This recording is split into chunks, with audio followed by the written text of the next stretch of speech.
हे मनुष्य, बाबा के दरबार में आओ तो घंटी बजा के आना।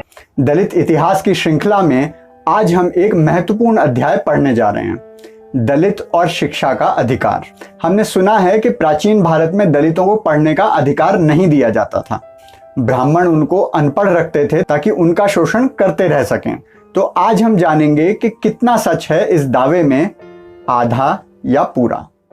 हेलो और नमस्कार मित्रों, दलितों के विषय पर बनाए पिछले वीडियोस पर बहुत से कमेंट्स आए।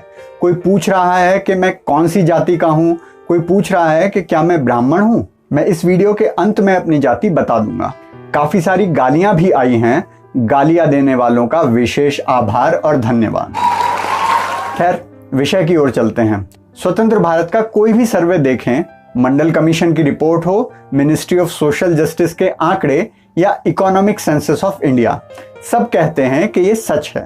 स्कूल और कॉलेज में पढ़ाया जाने वाला इतिहास और फिल्मों में दिखाई जाने वाली कहानियां भी यही बताती हैं। लेकिन इसको कैसे वेरीफाई किया जाए कि प्राचीन भारत में क्या होता होगा? अगर ऐसा होगा तो ब्राह्मणों के अलावा कोई पढ़ा नहीं होगा और सारे प्राचीन ग्रंथ भी ब्राह्मणों ने ही लिखे होंगे। चलो देखते हैं। वाल्मीकि समाज के आदर्श ऋषि वाल्मीकि अगड़े थे या पिछड़े?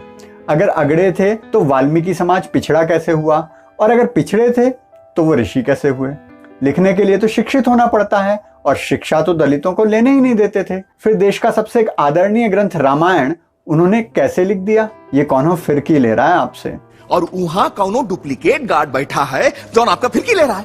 भगवान विश्वकर्मा जो संसार के पहले इंजीनियर माने जाते हैं और सभी समाज के लोग जिनकी पूजा करते हैं, वो कौन से समाज से थे?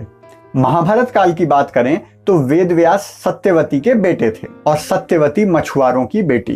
तो मछुआरों की संतान वेदव्यास ने महाभारत कैसे लिख दिया और वो ऋषि कैसे बन गए? ये तो रॉन्ग नंबर लग गया। रॉन्ग नंबर, ये रॉन्ग नंबर है, रॉन्ग नंबर। और क्षत्रिय तो दलितों के साथ खाना भी नहीं खाते थे, तो क्षत्रिय शांतनु ने सत्यवती से शादी कैसे कर ली? दया, कुछ तो गड़बड़ है। अब सबसे बड़े सबूत की तरफ चलते हैं। हमारे देश में सबसे ज्यादा आदर किसको दिया जाता है?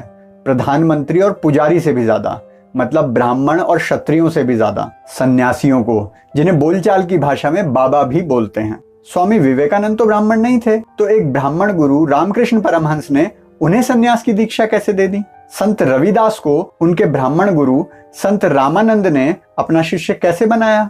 महर्षि अरविंद और स्वामी रामसुखदास भी, और मीराबाई और सूरदास जैसे संत भी, तमिल संत तिरुवल्लुवर भी ब्राह्मण नहीं थे।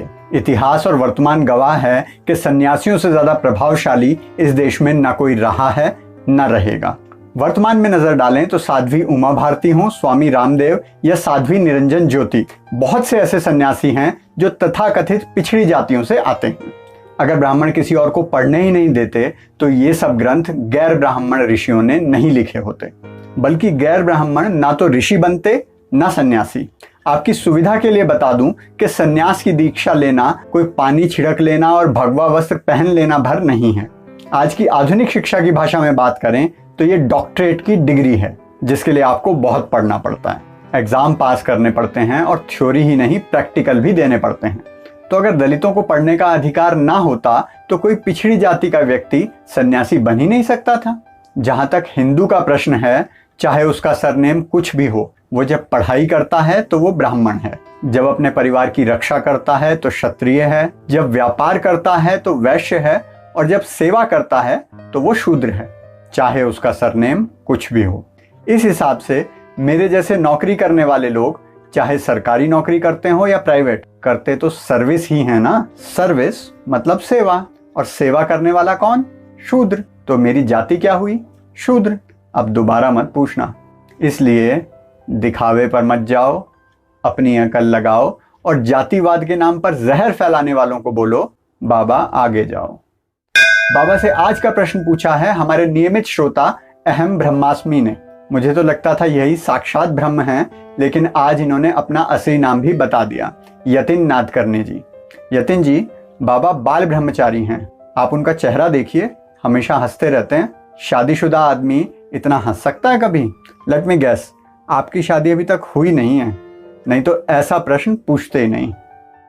अगर आप भी बाबा से कोई प्रश्न पूछना चाहते हैं तो कमेंट सेक्शन में जरूर लिखें। समय और संसाधन की कमी के कारण कुछ समय से मैं सभी कमेंट्स के उत्तर नहीं दे पा रहा हूं, लेकिन विश्वास करिए मैं आपके सारे कमेंट्स पढ़ता हूं, और जो कमेंट मेरी तारीफ में होता है उसे तो 2 बार पढ़ता हूं। इसलिए आप ऐसे ही कमेंट्स करते रहिए। अगर आपको ये वीडियो अच्छा लगा तो प्लीज़ इसको शेयर करें, चैनल को सब्सक्राइब करें और साथ ही बेल आइकन को जरूर दबाएं ताकि कोई वीडियो मिस ना हो, क्योंकि खुशियां बांटने से बढ़ती हैं।